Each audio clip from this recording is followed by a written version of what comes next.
বিশাল সম্মেলন একথাই প্রমাণ করে যে বাংলাদেশে আজকে ছাত্র জনতা নতুন আবহ তৈরি করে জেগে উঠেছে।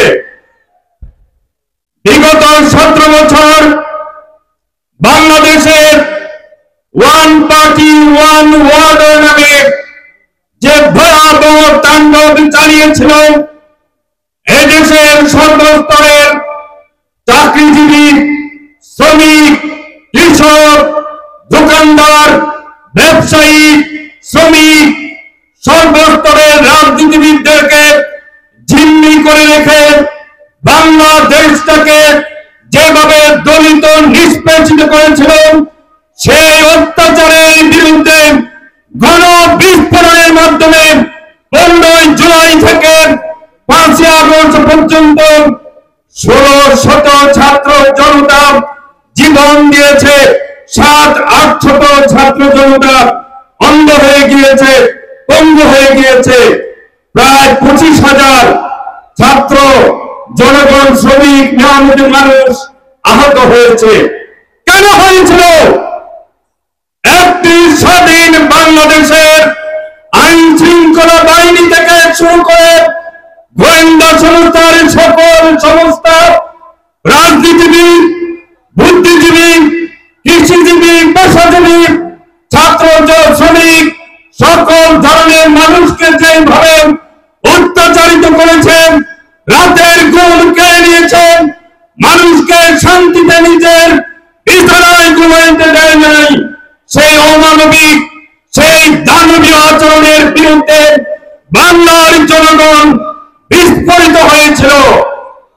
সম্মানিত সুধীমণ্ডলী, আজকে অত্যন্ত দুঃখের সাথে বলতে হয়, এই ত্যাগের বিনিময়ে, 1600 জীবনের বিনিময়ে আমরা বাংলাদেশ থেকে যে ফ্যাসিবাদদেরকে তাড়িয়ে দেওয়া হয়েছিল, এখনো আমরা শুনতে পাই, কখনো কখনো দেখতে পাই, আবারও বাংলাদেশে চাঁদাবাজদের আনাগোনা চলছে। চলছে না?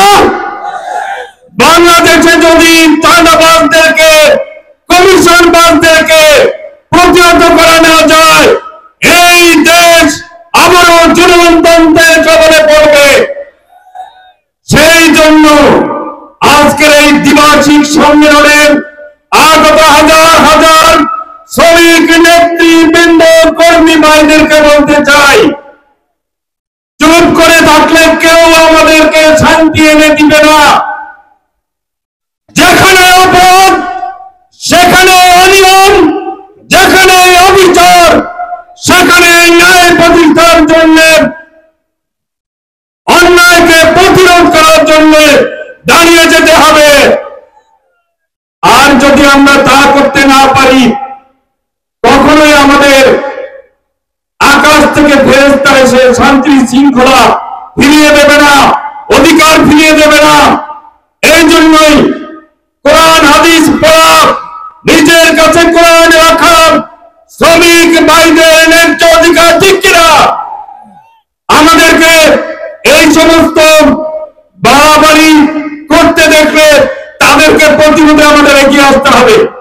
আমার সর্বশেষ কথা, বাংলাদেশের আইন শৃঙ্খলা রক্ষাকারী বাহিনীগুলোর মধ্যে পুলিশ বাহিনী হচ্ছে জনগণের সবচেয়ে কাছের বন্ধু, যারা জনগণের নিরাপত্তা দেবে। মানুষ যখন বিপদে পড়বে, সমস্যায় পড়বে, অধিকার হারা হবে, বঞ্চিত হবে, আপনাদের কাছে, পুলিশ বাহিনীর কাছে সাহায্য চাইবে। কিন্তু আমরা বিগত সময়গুলোতে দেখেছি, আপনারা একটা বিশাল অংশ চাঁদাবাজদের সাথে হাত মিলিয়েছেন, অন্যায়ভাবে মানুষকে গ্রেফতার করেছেন, অন্যায়ভাবে রাজনৈতিক নেতা কর্মীদের জীবন থেকে দুর্বিষহ করে তুলেছিলেন। এইসব আর করবেন না। আপনারা জনগণের বন্ধু থাকেন, মনে রাখবেন, এই বিপ্লব কিংবা পরিবর্তনের পর আপনাদের পিছনেও আমাদের ছাত্র জনতার নজরদারি আছে। সুতরাং প্রজাতন্ত্রের দায়িত্ব ভালোবাসা দিয়ে দায়িত্ব পালন করুক। ন্যায় নীতির ভিত্তিতে রাষ্ট্র পরিচালনার দায়িত্ব পালন করুন। সম্মানিত সুধীবৃন্দ, শ্রমিক কল্যাণ ফেডারেশনের কর্মী ভাইরা, আমি সর্বশেষ একটি কথা বলে আমার বক্তব্য শেষ করে দিতে চাই। বিগত 53-54 বছর বাংলাদেশের রাষ্ট্র ক্ষমতায় যারা এসেছিলেন, একটু তাকিয়ে দেখুন, তারা শুধু নিজেদের অর্থ সম্পদ বাড়িয়েছেন। জেলা শহর থেকে ঢাকা, ঢাকা থেকে কানাডার বেগমবাড়ি, সারা বিশ্বে তাদের বাড়ি গাড়ি সম্পদের অভাব নেই। কিন্তু জনগণের উন্নয়নের নামে বরাদ্দকৃত অর্থগুলো লুটপাট করেছে। এই জন্য গতানুগতিক কোন নেতৃত্ব দিয়ে দেশে পরিবর্তন আসবে না। এই জন্য আমাদেরকে একটি স্লোগানকে আজকে জাতীয় স্লোগানে পরিণত করতে হবে। আমরা অসৎ নেতৃত্বের পরিবর্তন চাই, সৎ নেতৃত্ব প্রতিষ্ঠা করতে চাই।